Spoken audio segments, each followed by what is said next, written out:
Chapter 32. Jesus and Bharata. Together they read the sacred books. Jesus takes exception to the Buddhist doctrine of evolution and reveals the true origin of man. Meets Vidyapati, who becomes his co-laborer. Among the Buddhist priests was one who saw a lofty wisdom in the words that Jesus spoke. It was Bharata Arabo. Together Jesus and Bharata read the Jewish Psalms and prophets, read the Vedas, the Avesta, and the wisdom of Gautama. And as they read and talked about the possibilities of man, Bharata said, "Man is the marvel of the universe. He is a part of everything, for he has been a living thing on every plane of life. Time was when man was not, and then he was a bit of formless substance in the molds of time, and then a protoplast. By universal law, all things tend upward to a state of perfectness. The protoplast evolved, becoming worm, then reptile, bird and beast, and then it reached the form of man. Now, man himself is mind, and mind is here to gain perfection by experience, and mind is often manifest in fleshly form, and in the form best suited to its growth. So mind may manifest as worm, or bird, or beast, or man. The time will come when everything of life will be evolved unto the state of perfect man. And after man is man in perfectness, he will evolve to higher forms of life."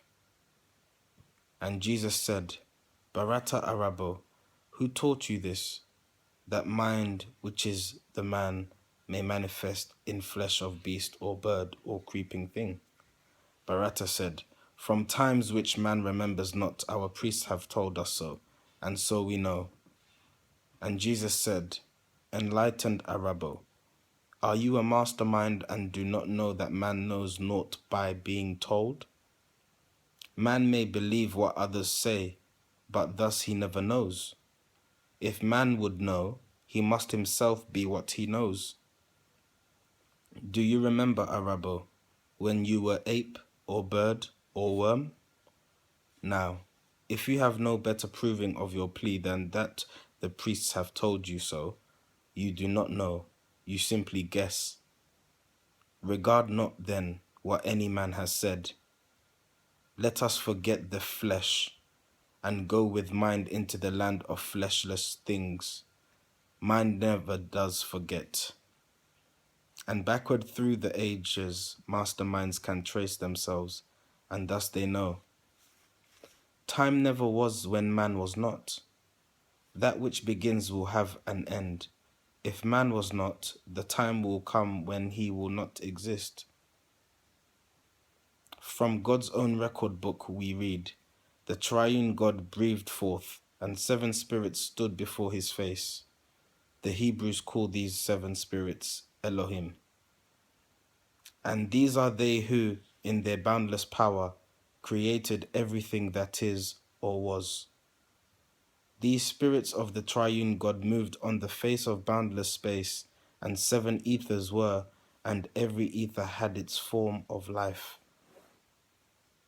These forms of life were but the thoughts of God, clothed in the substance of their ether planes.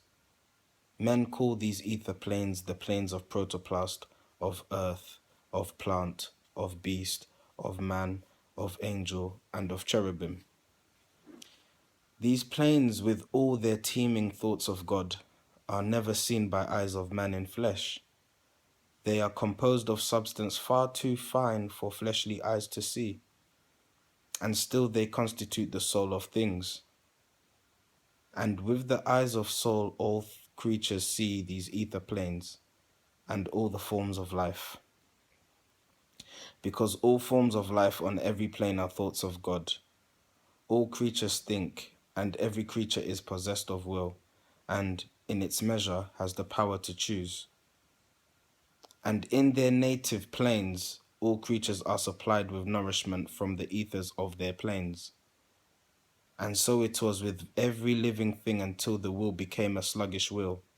And then the ethers of the protoplast, the earth, the plant, the beast, the man, began to vibrate very slow.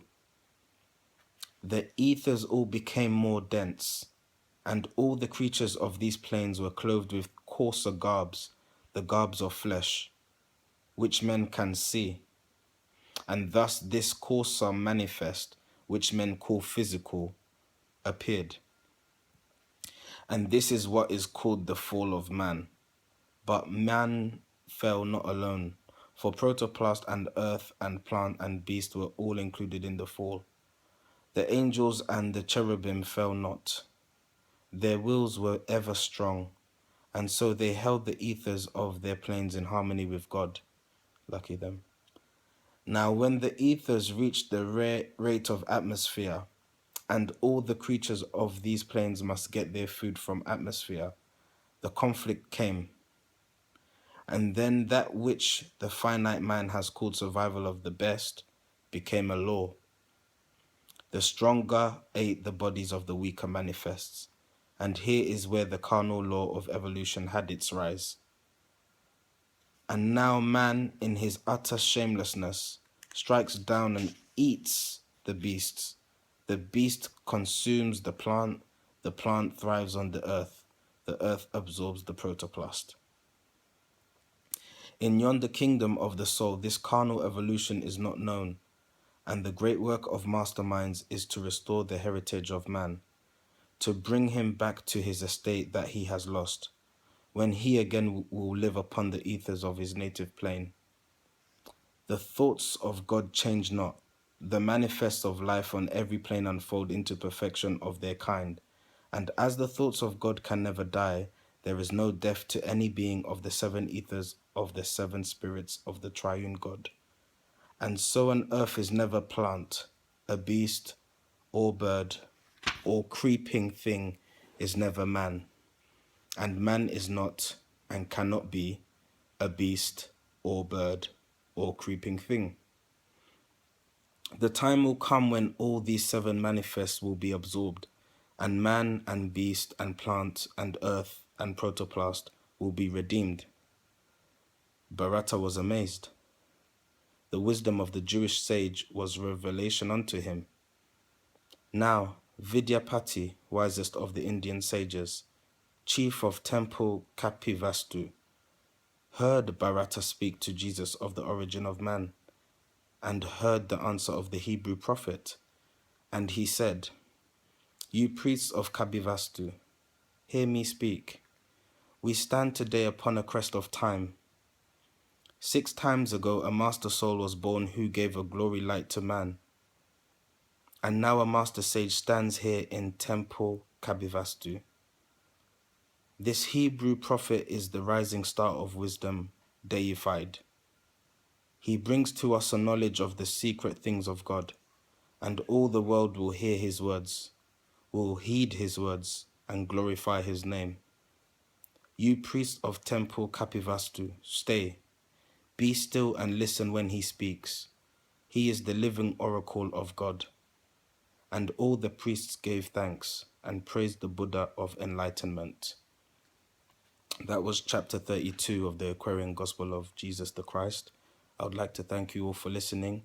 If you have any comments and thoughts, especially in regards to, the whole theory of evolution and also the theory of creation, feel free to leave your comments and we can start a debate or just, bounce off each other anyway. But I found this scripture really interesting, particularly the way Jesus executed the theory and the explanation. It just seems to make sense, though it's not of the norm.